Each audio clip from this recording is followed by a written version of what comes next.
आज आपण एक गोष्ट ऐकणार आहोत जिचं नाव आहे हत्तीचं वजन.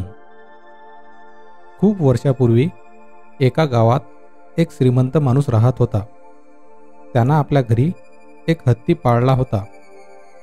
एक दिवस या श्रीमंत माणसानं आपल्या मित्रांना विचारलं, माझ्या हत्तीचं वजन किती असेल? तुमच्यापैकी कोणी सांगू शकेल का? मित्रांनी वेगवेगळे विचार मांडले. एक म्हणाला, एवढा मोठा तराजू कुठे मिळणार?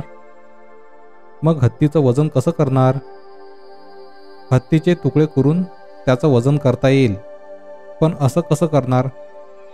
दुसरा म्हणाला, एक लहान मुलगा हे सर्व ऐकत होता. हत्तीचं वजन कसं बरं करता येईल? नदीकाठी बसून तो बरेच दिवस यावर विचार करत राहिला. एक दिवस नदीत तरंगत असलेल्या एका बोटीकडे त्याचं लक्ष गेलं. त्याला एकदम एक युक्ती सुचली. युक्ती सुचली असं आनंदानं ओरडतच तो श्रीमंत माणसाच्या घरी गेला. हत्तीला नदीकाठी घेऊन या, मी त्याचं वजन कसं पाहायचं ते सांगतो,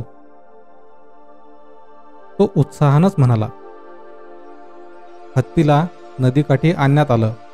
मुलानं त्याला नावेत चढवायला सांगितलं.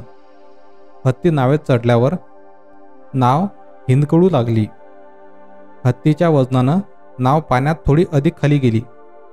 नावेचा जेवढा भाग पाण्यात बुडला होता तिथपर्यंत मुलानं काळ्या रंगानं एक खूण केली. त्यानंतर हत्तीला नदीच्या काठावर आणून नावेतून उतरवलं.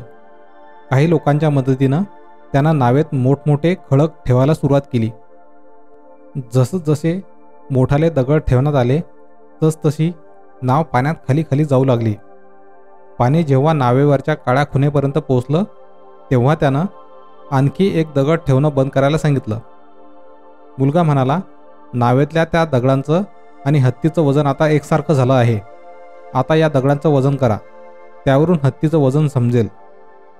मुलाच्या हुशारीचं सर्वांनी खूप कौतुक केलं.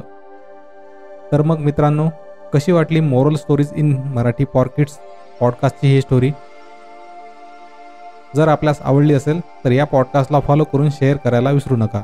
धन्यवाद.